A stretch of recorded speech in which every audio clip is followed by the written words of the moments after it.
The Locked On road to the NHL Trade Deadline continues. The Nashville Predators, the latest team to make a move. They send Nino Niederreiter to the Winnipeg Jets in exchange for a second-round draft choice. And Ann Kimmel of Locked On Predators here with us. And Ann, did this deal come as a surprise to you based on everything you expected as we head into the trade deadline? I don't think that this is much of a surprise. Nino Niederreiter is one of the names that we have sort of been hearing as somebody who may be a piece that would be easier to move. He's got a $4 million deal coming up next season. The Predators signed him in July, 2 years for $8 million. So I think he had a friendly contract, which is not something that Nashville has a whole bunch of. So Nino was a contract I think that was going to be easy to move. He also is on a heater right now for the Nashville Predators. And so I think his value has gone up recently. So it's not a surprise. Is it disappointing? Yes. But is it a surprise? No. Were you disappointed that the draft pick was a 2024 rather than a 2023, especially with everybody talking about how deep this particular draft is going to be? I do think that people would have liked to get a better return, whether it was this particular draft pick and maybe a prospect, or like you said, a 2023 draft pick, which would have been great. You know, of course, just for optics, the draft is going to be held in Nashville. So I think the more draft picks that Nashville has, the better the optics. But I do think all in all, it's not a terrible deal.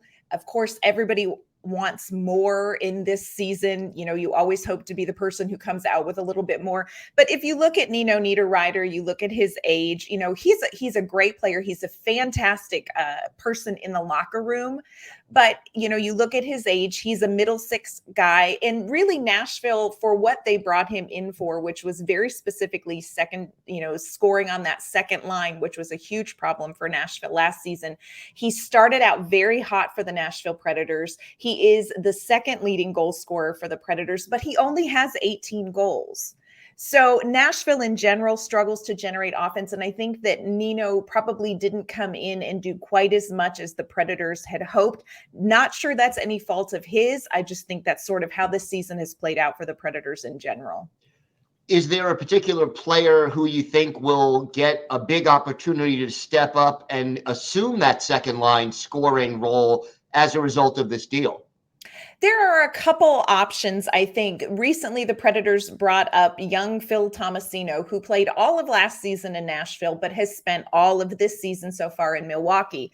Now, the Predators have lost Philip Forsberg to injury. He's day-to-day. We also just lost Ryan Johansson, who is out for approximately 12 weeks after having surgery from just an unfortunate incident on the ice. So Phil Tomasino has been up here in Nashville. He's somebody who I'm sure that they will want to get some top 6 minutes for.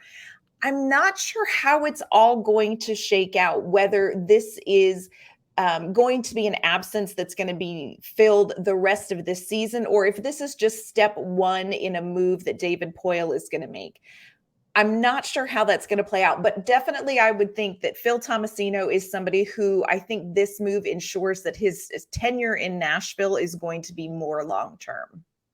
And, you know, we have now less than a week until the actual trade deadline. What, if anything else, do you expect from David Poile, and what would you like to see him do? Here's the thing about David Poile. He is a person, but he's also a verb. And David Poile will David Poile. So he is actually he plays his cards very close to the chest.